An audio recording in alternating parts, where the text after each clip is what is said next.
ფილმის მოქმედება ხდება გურიაში 90-იან წლებში. ზოგადად მე მიყვარს სიუჟეტი და ამიტომ სიუჟეტური ხაზი ჩვენ ფილმშიც არის, ეს არის რაღაც ორი მეგობრის ისტორია, მეგობრობის ისტორია, მაგრამ ერთ-ერთი მეგობარი ქვრივია, რომელსაც ცოლი უნდა მოიყვანოს. პროცესი ვითარდება 90-იან წლების გურიის ფონზე, სადაც არის ვიშუქობა, არის კრიმინალი, არის რაც გვახსოვს 90-იან წლებში. ეს არის ერთგვარი ფონი, რომ ვაჩვენოთ, რომ სულ სიტუაციაში რაღაც ადამიანები აგრძელებენ ცხოვრებას. იმიტომ რომ ეს რთული სიტუაცია წარმოშობს რაღაცა კონფლიქტს, წარმოშობს რაღაცა ფაქტურას საინტერესოს კინემატოგრაფიულ ჩემთვის. მარცხენა ხელს ჭიმავთ. გრანატა გვიჭირავს მარჯვენა ხელში.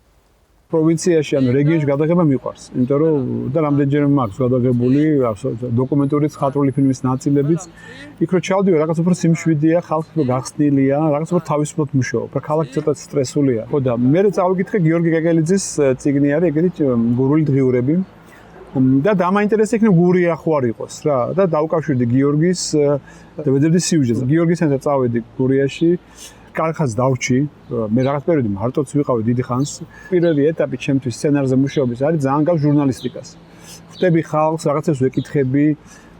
თან ამ დროს იყო ეს თხილის ბაზარი, იყო სადაც აბარებდნენ თხილს.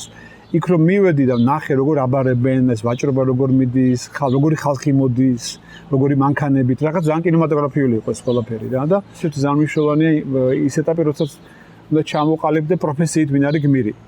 პროფესიას აქვს ძალიან დიდი მნიშვნელობა სცენარში და პროფესიის ირგვლივ ანვითარებ მე სიუჟეტს. პრობლემაც აქედან მოდის, რასაკეთებს, როგორ არის და თქვა ეს თუ გაგ ღერძის აგებ უფრო ადვილია ხომ რა.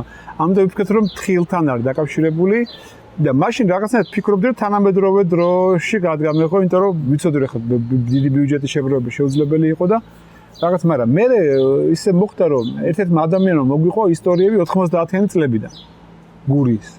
იმდენ რაღაც მომეწონა ეს ისტორიები, იმდენად რაღაცნაირი კინემატოგრაფიულად, რომ აი ხო ცოტა სიხარბე რო დაგემართება და ვფიქრე ბარეკამ ხო არ გადავიტანოთ ეს ყველაფერი.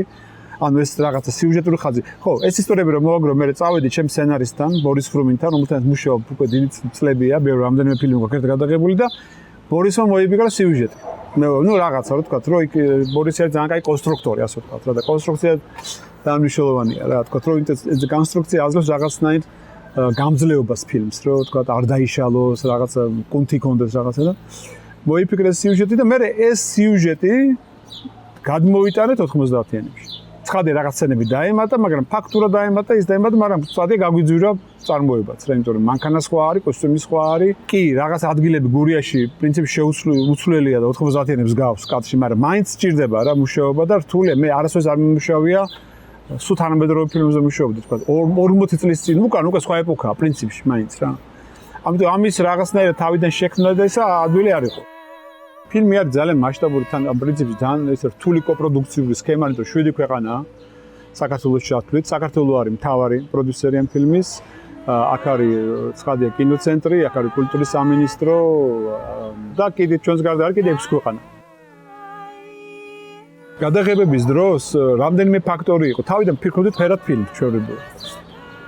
მაგრამ მე მითოდა განწყობით, მე ზოგადად მიყვარს გადაღება შემოდგომაზე, ან ადრეულ გაზაფხულზე. სანამ ფოთლები, სანამ აყვავილდება ხეები და სანამ ფოთლები ამოვა, აი რაღაც როცა გრაფიკა უფრო კინემატოგრაფიულია, უფრო განწყობა მეტია, წვანეს საერთოდ ვერ იდები. გურიაში, იმიტომ რომ სუბტროპიკებია, ყველა შემოდგომა იწყება გვიან. მოკლედ ეს ნოემბრის ბოლომდე, აი როცა წამოვიდა მაგარი წვიმები და რაღაცები, მე ცოტა დაემსგავსა შემოდგომას. ამიტომ ეს წვანეს სულ ყველგან გვეჭირებოდა რა. ეგ მომენტი იყო. ჩვენ ორ ნაწილად გადავიღეთ ეს ფილმი. პირველ ნაწილზე ერთი ოპერატორი მუშაობდა, მეორე ნაწილზე მეორე ოპერატორი მუშაობდა და რაღაც პირველ ნაწილში ნელა დავიწყეთ ექსპერიმენტები, რა ხო ციფრულზე როცა იღებ ადვილია. რა გადავხვდა აბა შავთეთრი და შავთეთი ბევრად უფრო დაალაგებული იყო, განწყობა უფრო სხვანაირი იყო, დამშვიდებული იყო, რაღაც მეტი პოეზია ჰქონდა რა ამ ყველაფერს. მეორე ნაწილზე უკვე რაღაცნაირად უკვე საბოლოოდ მივიღეთ გადაწყვეტილება, რომ აი შავთეთრია. და ანუ უკვე მონიტორში გვეყენა შავთეთრი გამოსახულება რა. ვაგებდით უკვე კომპოზიციებს შავთეთრზე ასე ვთქვათ რა. და რაღაც ყველაფერი მოგწონდა, აღარ მიშლიდა ნერვებს ეს წვანე, ფერის კონტროლი ჩემთვის მნიშვნელოვანია. ყველგან ვერ მოახერხეთ, ამიტომ შავთებს ესეც პრობლემაც მოხსნა, ამ სტილისტურად უფრო შეკრა ეს ფილმი და რაღაცნაირად სახიობების თამაშით შავთეთში უფრო ჩემთვის დამაჯერებელი იყო რა. მთავარ როლებში არიან პროფესიონალი მსახიობები, ორი მთავარი მამაკაცის როლი არის მოზარდ მაყურებელი თეატრიდან თბილისიდან. არაჩვეულებსა მე არ ვიცნობდი მათ მანამდე. კახა ბერჭოლაძე და ვამიღ ჯანგიძე და ჩემს აღმოჩენა იყო. ფაქტურა როგორ იქცეოდა ენერგეტიკა, განსაკუთრებით კახას თავარი როლი აქვს რა და კასტინგზე ასევე ავარჩიეთ ნათია ნიკოლაიშვილი, რომელსაც ასევე არ ვიცნობ, თუმცა რამდენიმე ფილმში ყოფილა გადაღებული. ეს იყო რაღაც ძირითადი ბირთვი. სამი თავარი როლია. რამდენიმე მსახიობი არაჩვეულებრივი არიან თბილისიდან, მაგრამ 80% გურიიდან არიან. მათ შორის ოზურგეთის თეატრიდან ყავს რამდენიმე მსახიობი და ძალიან ბევრი არაპროფესიონალი მსახიობიც. აი ყველგან ვაგროვებდით, ქუჩაში ხვდებოდა საინტერესო სახით კაცი, ვაჩერებდით და ტელეფონს ვიწერდით და რა ვიცი, როგორც მუშაობ ხოლმე რა პრინციპში. მთავარი არის როგორც შერჩევის პროცესი. იქ მანდ არის მთავარი ამოცანა, რომ მანდ არ შეცდე. მსახიობის შერჩევის დროს, თორემ მე პრინციპში თუ იქ სწორი არჩევანია და როლი თუ ისე სცენარში უნდა იყოს ჩადებული როლი. მსახიობი ხედავდეს, რომ ამის თამაში შეიძლება.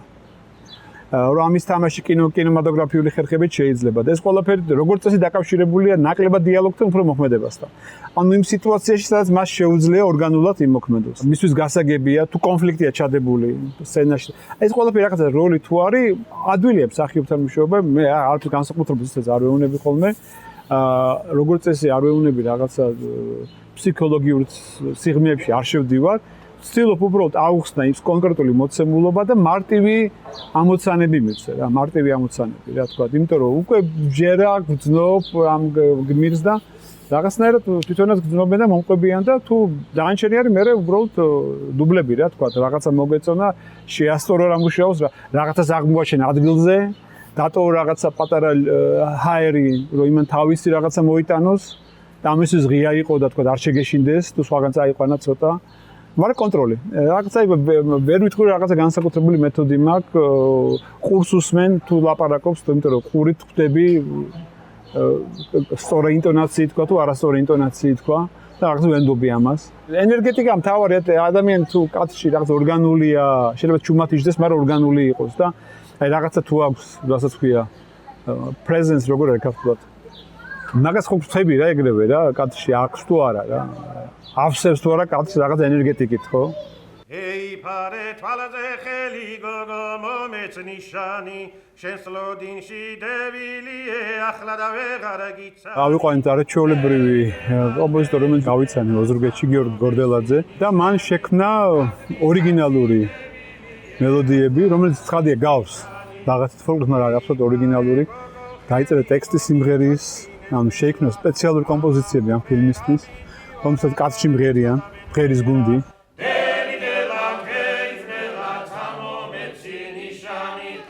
ტრაიკომედია ალბათ შეიძლება სწორიზე დასახელებაა, თუმცა ჩემთვის არის რაღაცაც მე უბრალოდ მიყვარს ამ რაღაცების რომ ვერ გაიგებ სევდიანია, თან სევდიანია, მაგრამ სევდაში ნამეტანი არ მიდიხარ, იქ რაღაცაზე გეცინება, მე ისევ სევდაში გადადიხარ, რაღაც აი მონაცვლეობა ამ ტონალობების რაღაცით გავს ალბათ შემთხვევით პაემნებს. მე ვფიქრობ ფილმი თავისი ტონალობით კინო არის ემოცია და ძალიან ჩემი აზრით ძალიან მცდარია ის ტენდენცია რომ მაყურებელი არ არის მნიშვნელოვანი. და მაყურებლის უგულებელყოფა ჩემი აზრით ძალიან მცდარი პოზიცია, მე ეგრე ვფიქრობ. იმიტომ რომ სამაყურებლო კინო აბსოლუტურად არ გამორიცხავს საავტორო კინოს. და ამის სიმბიოზი ჩვეულებრივად კეთდება და ზრუნვა მაყურებელზე ერთ-ერთი შემადგენელია ჩემი პროფესიის. რომ ეს იყოს მოსაწყენი არ იყოს.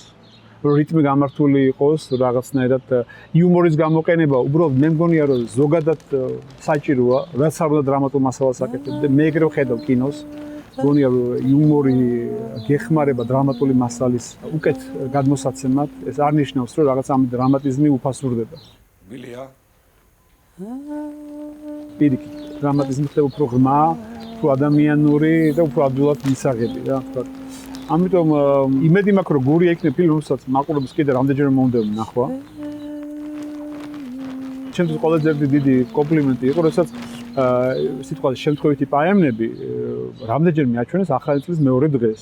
ანუ ახალი წლის მეორე დღეს ვაჩვენებენ რაღაც ისეთ ფილმებს, ხო, რომელიც მაყურებელს უნდა ნახვა და ამავე დროს ეხლა შეთხოვით პაემნები ძალიან მოგზაურა თქვა თუ ლაპარაკობთ ფესტივალების სეგმაზე ძალიან აქტიურად მოგზაურობდა და უამრავი პრიზი აქვს მოგებული. ანუ მოხდა ეს სიმბიოზი ჩემთვის რა. ერთის მხრივ ახალწელს აჩვენებენ პირველ არხზე და მეორე მხრივ დადის ფესტივალებზე. აი ამაზე ვსაუბრობ რა. შეიძლება ამის რაღაცნაირად შეერთება.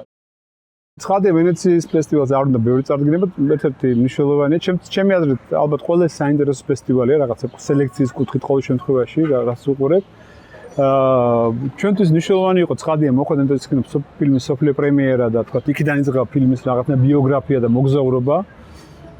პირველად იქ ვაჩვენებთ, ანუ პირველად ნახავთ რეაქციას ფილმზე, თან ნახავთ საკმაოდ ისეთი მომთხოვნი მაყურებლის. ამ ფილმს უკან არ დგას რაღაცა ძალიან დიდი სეილს კომპანია, თქვა რომელსაც ხშირად ეხმარება ხოლმე ფილმს, რომ დიდ ფესტივალზე მოხდეს.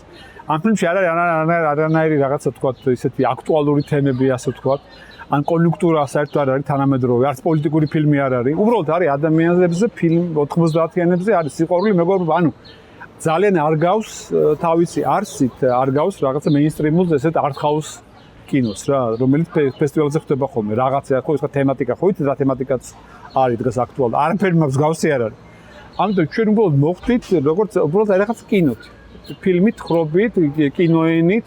ამიტომ ჩვენ საინტერესო იყო რა თქვა, რომ ეგეთი ფილმი შეიძლება მოხდეს ვენეციაში, სადაც არ არის რაღაც პოლიტიკური შემადგენელი, ასე თქვა რა. იმდენად არა პოლიტიკურ კონიუნქტურული არის, რომ ხდება პოლიტიკური, ხვდებით? იმიტომ რომ როდესაც ფილმი აბსოლუტურად დაცლილია, შეგნებულად დაცლილია, არაფერს რაღაცა რევერენს არ უკეთებს ამ თემებს, რომელიც დღეს მოთხოვნადია, ის ეს უკვე პოზიცია. ხვდებით? აი ამ პოზიციის უგულებელს ყოფილი იყო ჩვენი პოზიცია. თავის ესეთი ფილმი მოხდა ვენეციაში. ნახოთ რა რეაქცია იქნება.